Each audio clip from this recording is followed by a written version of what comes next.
sa mga kailangang nag-support pa rin siya sa akin. Ito po yung isang ate ko. Actually po, kambal po yung ate ko.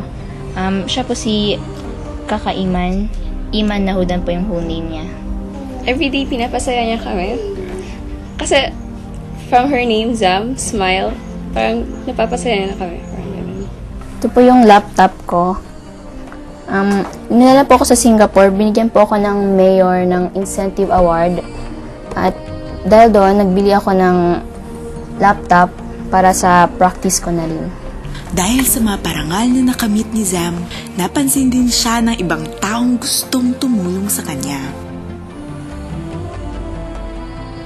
Ito po yung lagi kong laro dito po sa computer, Fritz.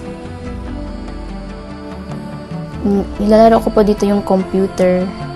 Minsan po, kasi medyo malakas-lakas din po yung computer. Kaya minsan nanalo kapag nasa mood ako. Nakilala na natin si Zam bilang isang atleta, anak, kapatid.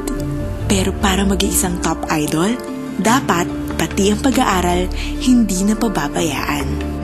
Abangan ang mga kwento ni Zam tungkol sa buhay atleta sa loob ng eskwela.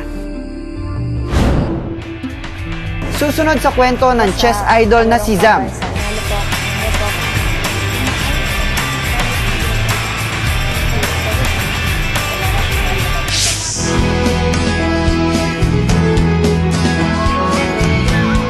This sports special was brought to you by Pagcor, Kicks,